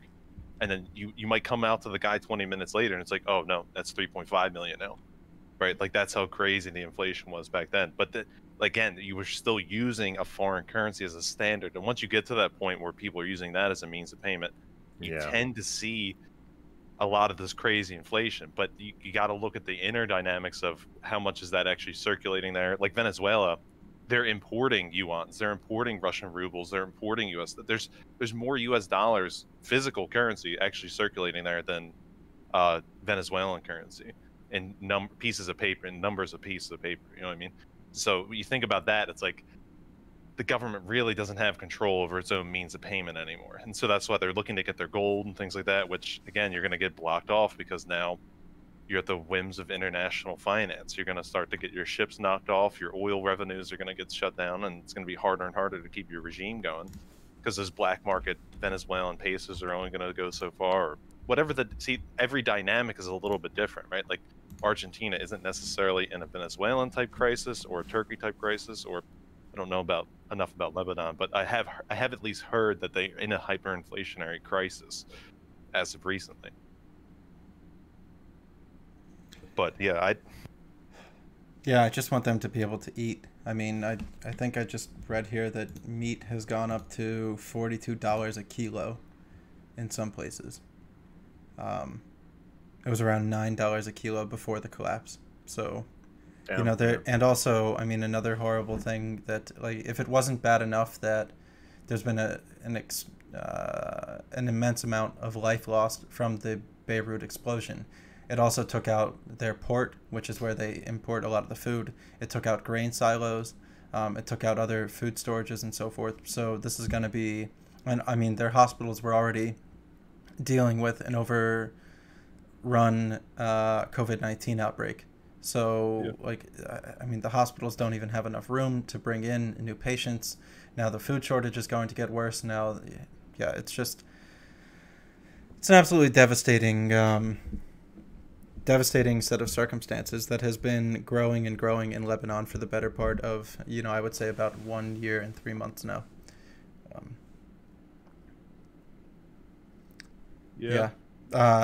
To bring it back stateside, I'm looking at an article here. I'm going to link it in to us in the Discord. I think that I linked it here before, so there is that for you. Canadian Populist Left, you a long time ago said that you were not worried about inflation. You were more worried about deflation, kind of like becoming the thing. And here you have U.S. economy will be struggling against disinflationary pressures rather than inflationary, says Powell. He's saying that they're going to be adopting even more accommodative approach than it did during the Great Recession, and so on and these things. So if you wanted to take like a minute or two to read through this at all, but I don't even understand this stuff. This is like beyond me a little bit. So can you help me with this? And then also one thing that I don't fully understand that maybe we could talk about is what actually is yield curve control. And I know that they haven't really done it yet, but some people have floated it, some people haven't floated it. So if we want to take a little bit of time I'm springing like an article on you all, but you're really great. If anybody at this moment, while they're doing a little bit of reading to try to catch up, I just sprung it on them. If you want to follow everybody's channels, you can follow twitch.tv/Canadian Populist Left to check out a book review. This takes place every Tuesday, Wednesday, and Thursday night at 9 p.m. Eastern Standard Time. He takes one of the books off of those incredible shelves that he's got back behind him, brings it down, does a little bit of news review first, goes through an analysis of the book, reads a little chapter, usually watches a YouTube video of the author doing like a book review of it, and then we have the two brothers off here to the other side of me. That's going to be at twitch.tv/SBTV_. Their streams usually begin between 9 and 10 p.m. Eastern Standard Time, maybe sometimes later, Monday, Wednesday, Friday, and you're going to get some deep dives on environmentalism, on soil sciences, on macroeconomic data. They're always going through different Fred sheets. They have their own website to show you, to make sure that you're caught up on everything that's going on with a live running ticker of the most important economic data that they can find. So twitch.tv/Canadian Populist Left and twitch.tv/SBTV_. And then if you wanted to see any of my stuff, you can find me at twitch.tv/Touring News, where I'm just trying to mostly catch up to some of the knowledge that they have and really like utilize a lot of the connections that I've made to ask them like the good questions. Now that we did some of that, whoa, come on, let's go. There we go. I can start. I've read about halfway through. I can start talking, and then I'll let them talk and read the rest here. Yeah, so in terms of, it's interesting that, I was sort of more worried about like overall deflationary pressures. So it's interesting to see Jerome Powell here is coming out and being like, all right, we want to try and get inflation above, from what I'm reading here, above the 2% target. So, I mean, obviously they're going to try and do what they can. I mean, I've always been on board to try and see if you can hit, you know, maybe like 4%, so we can actually see like what our full capacity is in terms of like what we can how much money you can actually put in to the economy before you overheat it. So it's interesting because usually they stick with their 2-3-4 rule, which is 2% inflation, 3% growth, 4% unemployment, and so it's pretty interesting to see them move out of that arena. And also, just to mention too, the whole reason they have the Fed or a central bank, they want it independent to be free from politics. When you think of like this 2-3-4 rule, I mean, this is totally a political determination. There's nothing like when they target 4% unemployment because they're trying to achieve the natural rate of unemployment. Like, okay, so go to nature somewhere, go into the nature somewhere, but 4% is natural unemployment. Like, what are you talking about? Like, this is a complete political decision, and yet they act as if it's independent. If it's and we can see them doing that right now with trying to achieve inflation at a target higher than 2%, right? That's completely a political determination. So it really goes to show like the sort of nonsense about like, oh, it's an independent institution, it doesn't do politics. Well, it's doing complete political determinations. But yeah, it's interesting to see that they actually want to try and target the inflation a little on the higher end. So we'll see what happens with that. But I'm going to keep reading. I'll let the other guys talk. Yeah, and it seems like to echo some of what CPL is saying, but it seems like they're saying that they're going to keep interest rates low or near zero for the foreseeable future, with the expectation that that will change when you hit around 2 to 2.5% inflation. Now, they've been saying that for years, really, if you think about it. If you go back to 2010 and 2011, when they were doing their first rounds of QE, what was it? They were always saying, well, we'll start raising the rates once inflation really starts becoming a problem. Well, for the past 13 years, the only inflation that we've seen is in assets and equities, not consumer prices. So you don't really see it reflected in the CPI or the PCE. So you don't really see it in any of those measures of inflation that we use that most people are concerned about. Most people don't care that Apple stock, doubled or that Tesla went up however many percent, like 1,000. No one cares really. What regular people care about is the price of gas or flour or bread or like milk or something goes up, or the price of their medications. That's what the consumer actually feels. But what they're really saying, and what we should all be concluding from this, is that it's not actually an easy thing to do to control whether to get rid of or foster inflation with monetary policy. It turns out that they had low interest rates for 13 years. They're paying interest on reserves for banks. They were doing all kinds of special things for the financial sector, and they continue to do so in the COVID crisis. Where's the inflation?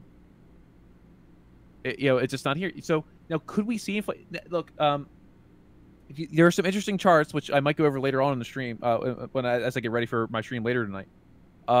Like, if you follow money velocity rather than just the M2 or something like that, or M1. You follow money velocity, you'll notice that it's dipping right now. Money velocity is going down. When you see money velocity start to return to the system, but when it starts going up a little bit more, maybe you'll see some inflation at the consumer price level, like for things that you see in the store. Maybe it'll be food. It could be we're like we said before. There have been massive shocks to the a lot of our logistics, a lot of our intermodal freight, a lot of our people who process meat. Farmers have had to disc crops. You had to plow them back into the field. There could very well be less food planted, less cattle slaughtered, which means there's less meat and less food in the stores, which means the prices go up, and that will be looked at as inflation because we're looking at a price over time.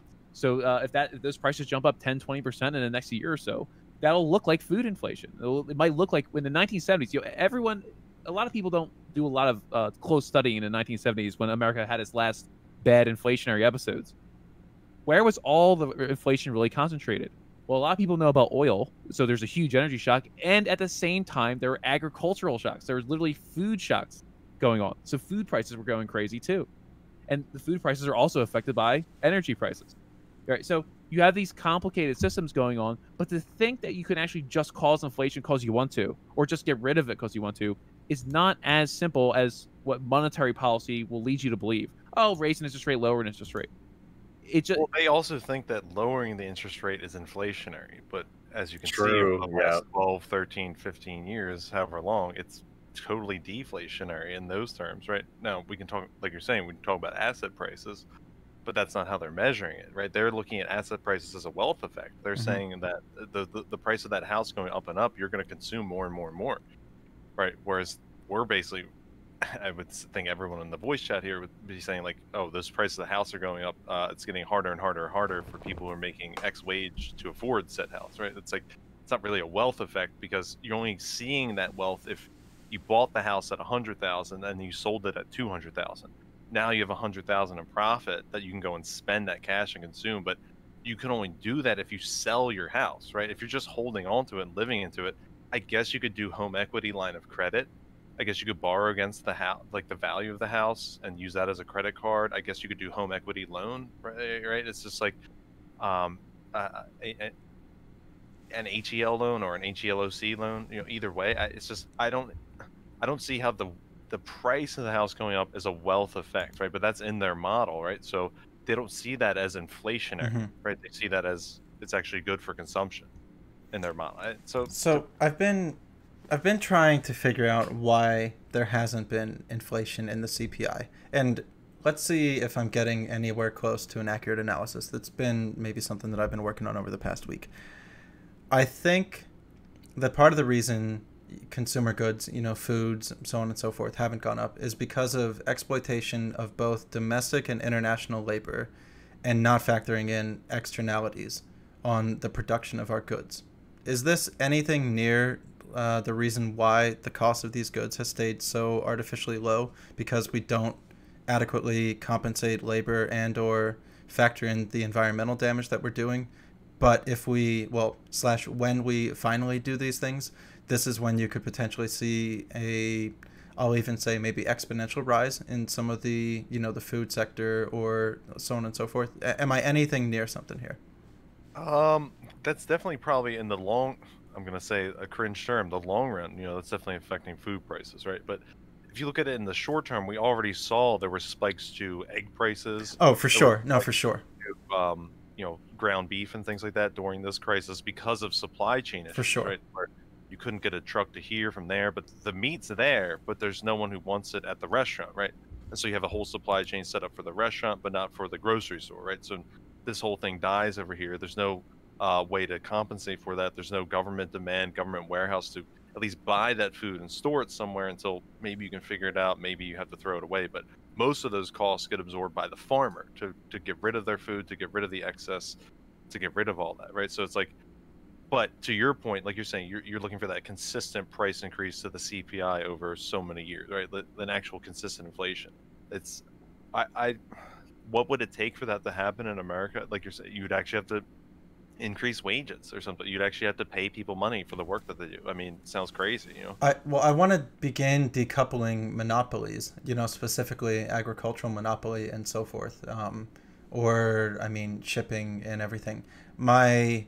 It's not even entirely a worry, but just like my prediction of what's going to happen when we finally break up Amazon, when we finally break up Monsanto, when we finally break up Tyson Foods and return to, actually having more than, what do we probably have, like 50 fucking... It's usually 4 companies that are... Instead of monopoly, I usually go with oligopoly, but there's a good paper by Jay Steindl. I actually have it on the research on our website about the size of firms, the problem with the size of firms, but it basically goes into this. An oligopoly can essentially function the same as a monopoly. Yep. No, you're 100% 3 or 4 right. large companies, it can be the same as just one large company. Well, to bring up...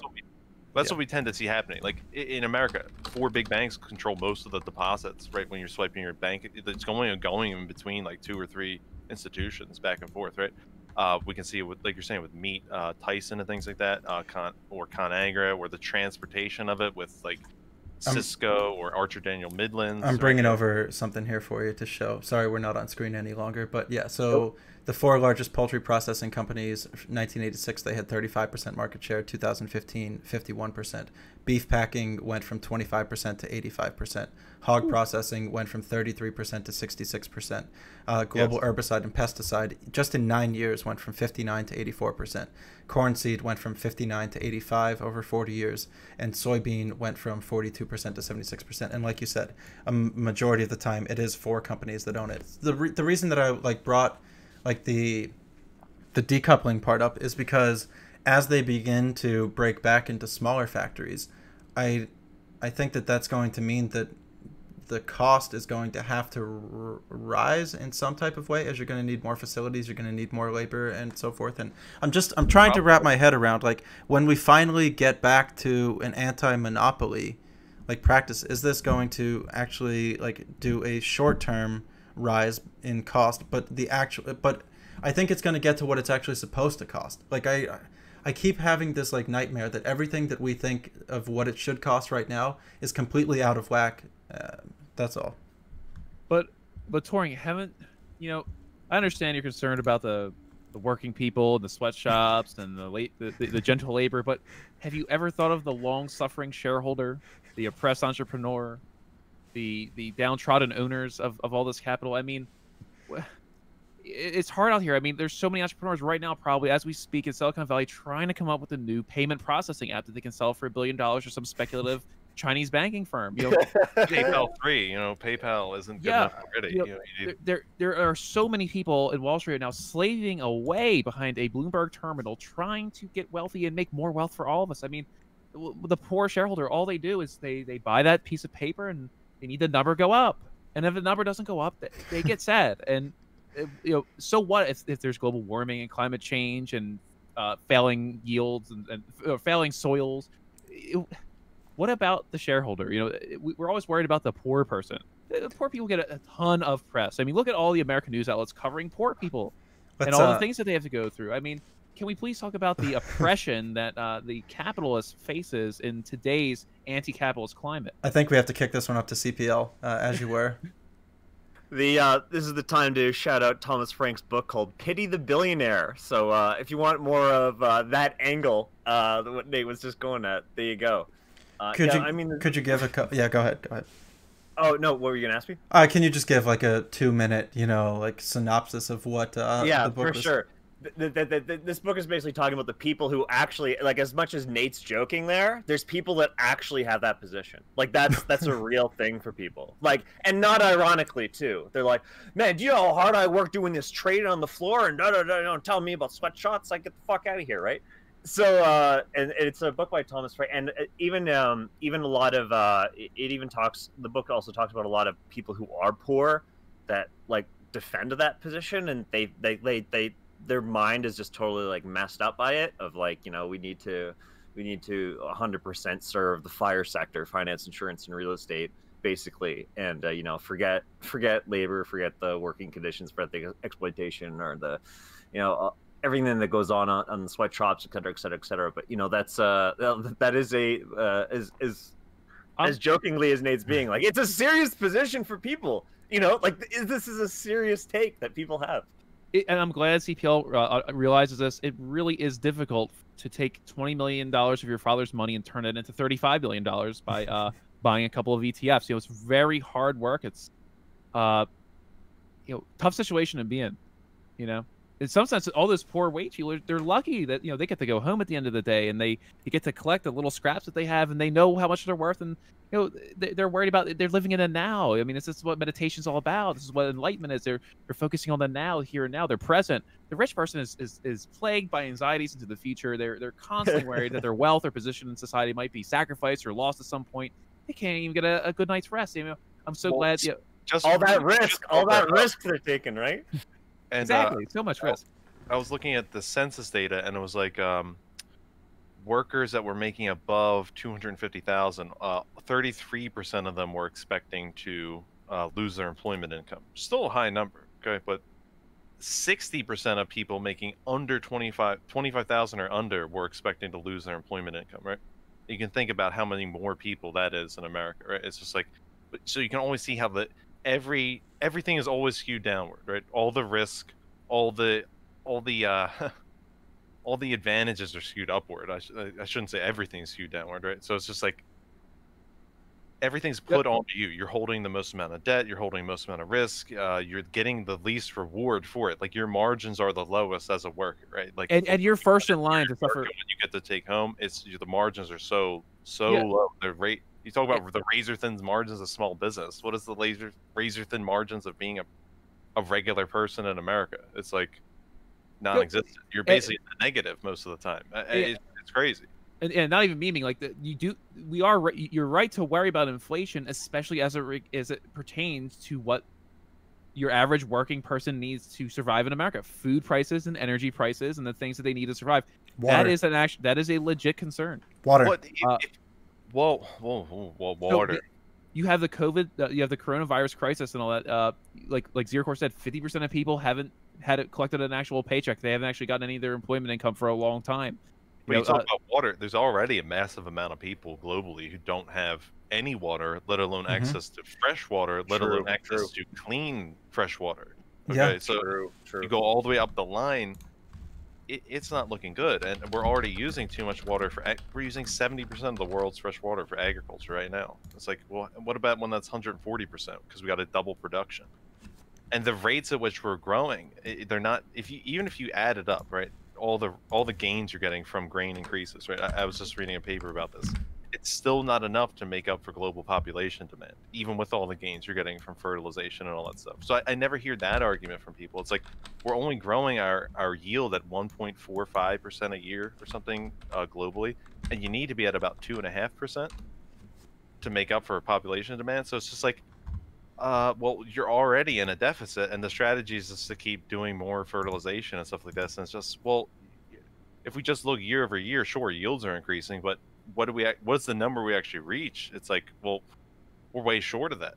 Pre-tax in northern Philadelphia, in the zip code north of me, people are spending between about like 7 to 9% of their money on their sewage and water bills. And then you add that in with rent. Flint, Michigan has one of the highest water bills in the country. And what is their water like? I mean, it's ridiculous. But this is... Yeah, somebody just said, we have enough food. Look at the waste. I think it's between like 37 to 40% of food in the United States gets wasted, and it's around like $135 billion worth of food per year. Right, and that's before the crisis. Now think about how much food is going right? Yeah, I remember. And we had one of the reasons we didn't have shortages is because we had actually a higher yield of crop this year. We actually had a relatively good year for cropping, right? So then imagine how much food was wasted because now you had a higher amount grown, right? And also it wasn't bought. And then now think about it 2 or 3 years down the line, if you have a crisis, like I think it was 750,000 tons of potatoes. Yeah, well, Tori, so many. It was actually, this is from 2010 from the USA. They said that it's $161 billion worth of food and 133 billion pounds a year. Oh my God, is wasted. Let's try to give the people something happy to end on here, because we're coming up on the last maybe like 8 to 10 minutes. So maybe a good thing that we can go on. And CPL, if you have one, I have a specific question to ask the brothers, but I think that you'll probably be able to come up with a good story on your own. What have been the cool things that you've been finding in your soil science research? Have you been finding, or is it all just like gloom on top of the gloom? Oh, you're asking me? You have both been doing like a lot of soil research. So the one hopeful thing, if people want a crumb of hope, okay, soil can play a huge part in not only addressing food challenges, right? We just talked about food security, providing food globally, not just in America, but globally. Proper care and maintenance of the soil and working with it, really working with nature, working with it symbiotically, really respecting all the animals that live in there, recognizes soil for the complex organism that it really is. It's really this interface between the lithosphere, the biosphere, the hydrosphere, and I'm missing another sphere here. But it's where all the interaction in light on this planet is happening. It's chemical weathering, mechanical weathering. It's an amazing process. But there is a lot of hope, I think, if we can continue to improve our soils and make them full of more life. You'll be able to actually use them as a huge carbon sink. Because of all the land we had to clear in order to create farmlands, we were destroying lots of carbon sinks, whether they be marshes that we drained or whether they be forests that we chopped down. We need, if you want to pull CO2 out of the atmosphere, instead of waiting for, I don't know, Sony or Elon Musk or whoever to develop some kind of magical fan that just somehow sucks out CO2 with some kind of magical energy that isn't also creating CO2 somewhere else, if you want to get rid of this atmospheric carbon dioxide, you need more life. More living things sucking up more and more CO2 in the soil. That's huge. We're talking like 50% of the area of Earth is under cultivation. So you're talking about like half the arable land or more actually. So there's a lot of hope there. If you're interested in soil, in some ways it's relaxing to focus on those things, to focus on like microscopic little things. And so what I'm learning now is a little bit more of the chemistry behind it. There's a whole lot of biology to it, and there's economics in it, ecology. It's such a huge, to me, for a long time, I never really even realized just how amazing it was. So that's been a really fun thing to sort of go over and cover, and it looks like a lot of people are also interested in that, and for social justice reasons too, for community building as well. So it seems like there's a lot of promise there, and I know it seems kind of simple, maybe even boring, but instead of focusing on like big tech solutions, maybe we should also focus on how to better sort of organically manage the land and work with it rather than constantly antagonizing the natural systems that we all really rely on. I wanted to give 3 concrete examples of places that have done something like this. There's the Les Plateau, the LOESS Plateau in China, that now it's not exactly a micro event that happened. I mean, this was like probably thousands of people that redeveloped. But they really did an incredible regenerative land agriculture project there. There was one, the Al Arabiya Desert in Saudi Arabia, that they seem to be having pretty good results out of. And there's the Sela Ranch in Texas, which is another one that I took a look into. And some specifics that I remember from the one in the Sela Ranch was they had limestone under the ground. The water aquifers were all depleted. Everything was like a dust bowl up on top. So they first started by planting some trees up on the top of the hill that were able to grow, and then trap a little bit of water. Yep, and then they planted a ton of just grasses, just wild grasses, in order to try to get something to grow, to be able to get a root system, to be able to hold some of the water. And then it all sunk back down into the limestone aquifer, and then it began to sprout out into springs and so forth. And it's really, I mean, it's absolutely beautiful if you're looking at like a legitimate way to just put in a little bit of time and effort, or a lot of time and effort in order to regrow something. So I just wanted to give people 3 concrete examples of specifically what you're talking about, that you're not just discussing this like theoretical thing, but it's been done, and you can look up the videos and you can look up the results. Even if you look at some of the pre-Columbian societies in South America, like I'm always baffled by when I look at the American Grand Canal system out in Arizona, New Mexico, and that part, and it's like all this above ground water and things like that. And you can go to pre-Columbian societies thousands of years ago. They're building giant underground aquifers to take back parts of the desert, right? And some of these aquifers still full today, right? That you actually go underneath the earth, you start there, you actually build a whole structure there, and that's how you capture the rainwater. You think about, okay, the hydrology of the land, how is this flowing down the hill, how can we capture this water? Like you're saying, plant trees first, very common thing I've seen in permaculture, right? It's just break through the root system, helps capture the water. The more water you start retaining in the soil, that helps the retention rate overall, right? And so the shading, the microclimate, right? People don't think about this. It's like a lot of that heat temperature can be blocked by those trees, and they absorb that, and you get the lower temperature beneath the trees, right? And so now you have this temperature that's like 20 degrees cooler than the actual temperature around the area outside of the tree, right, or the shaded area. And people seem to think that the plants just love sun, and it's like, well, no. There's tons of evidence that the hotter it's getting, the more yield we're losing. Like you can't, it's only so hot you can get things. They actually like coolness, they like shade, they need to relax. Like they need relief. Yeah, they need relief. Yeah, they need to relax. So if nighttime temperatures are too hot, you can really fuck up your yield, and it can happen very quickly, right? So a lot of farmers in Vietnam have already been dealing with climate change. You're seeing distribution of rain. Honduras, it's been horrible. That's why there's been a huge exodus of people out of Honduras. They can't farm anymore at all. Exactly. It's already happening. And so all I want to say is you might see like an average year of rain that looks you're getting the same amount of rain, but those rains are coming in different months, or they're coming all in March where they used to come all over the spring, right? So you're getting a quicker distribution in a shorter amount of time, but overall it still looks like, oh, well, nothing's changing.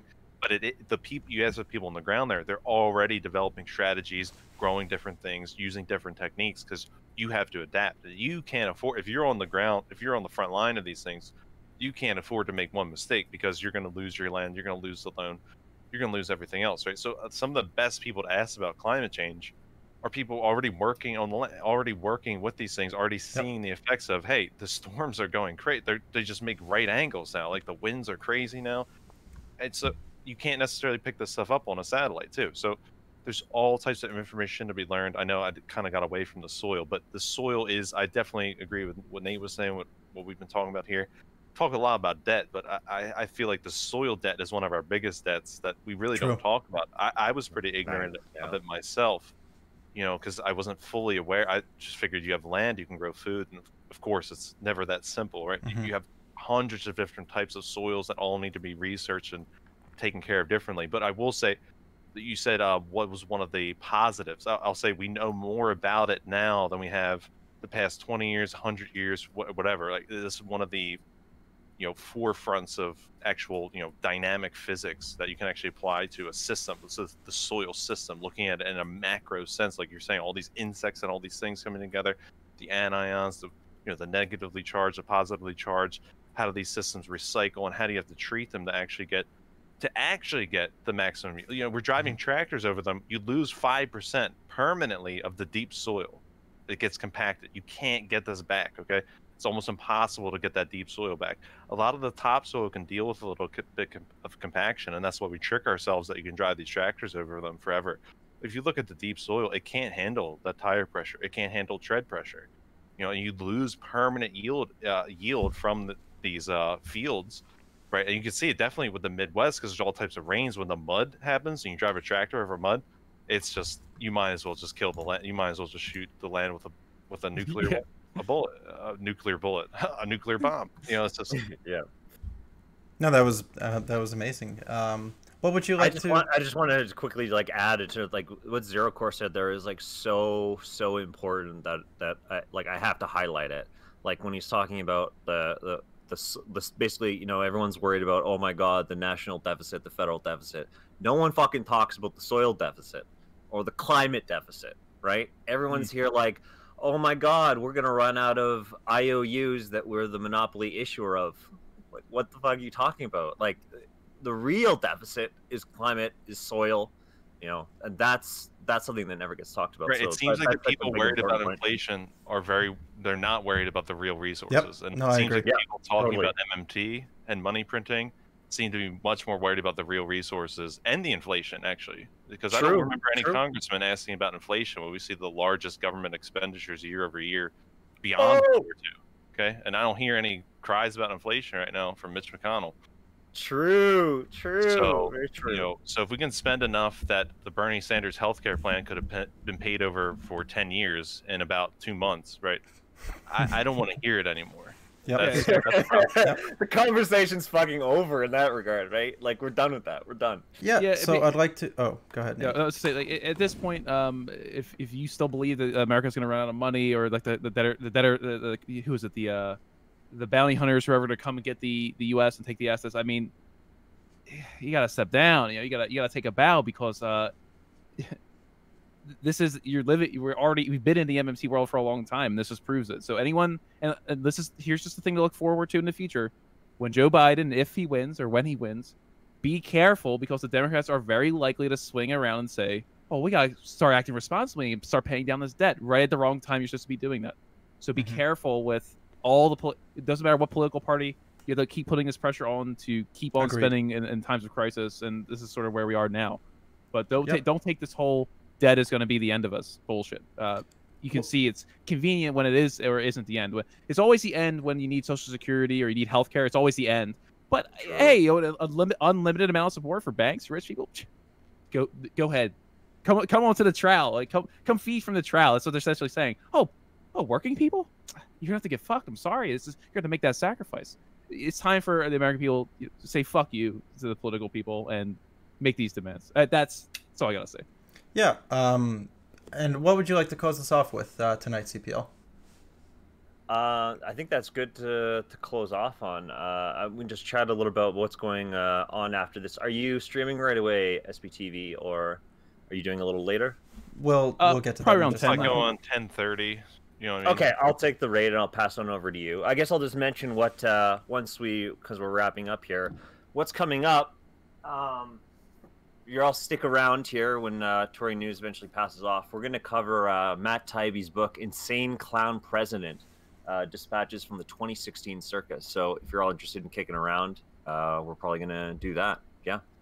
To jump back in then, if this was going to be the end, I didn't know if you were going to have like another article or anything. This is going to be the end of the third episode of the Political Economy podcast. I was one of the 4 hosts tonight, Touring News. You can come check me out at the Twitch channel, twitch.tv/Touring News. We try to put these on every other Wednesday, so there's going to be 2 of these per month, and we just get together and talk about, whatever we can come up with. So thank you all for checking in. CPL, if you wanted to give the audience a little bit about you, SBTV_, then we're going to do just a closeout, and then we can chat for a minute or 2. Sure. Just in terms of those who weren't here from the beginning and popped in, I'm Canadian Populist Left, obviously a Twitch streamer. I stream Tuesday, Wednesday, Thursday, other than the fantastic political podcast here with the rest of the gang.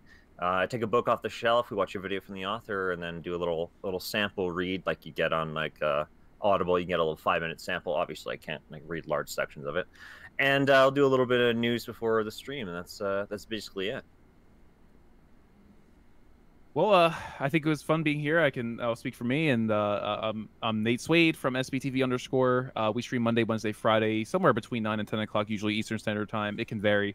And we've been, we first started out talking a lot about economics, but now I'm trying to shift into more useful areas of research, things that you can actually use in the real world, or things that are just interesting altogether that just don't get enough attention. So, for example, soil was one of those things.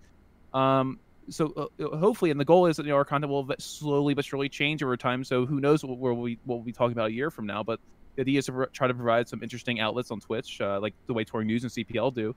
Try to provide some interesting topics to talk about, other than just the day-to-day political things. So if you like that kind of stuff, you can come on by and take a seat and chat and have a fun time. You can come to our Discord. So it's Twitch SBTV_. So. Thanks for having me on, Touring, and I look forward to the next installment. Anything that you'd like to add in, Zero Core? No, I just thanks Touring for getting this whole thing together, and good to talk to CPL and everybody. It's a great podcast and everything. Awesome. So that is the end of episode 3 of the Political Economy podcast. We will see you 2 weeks from now.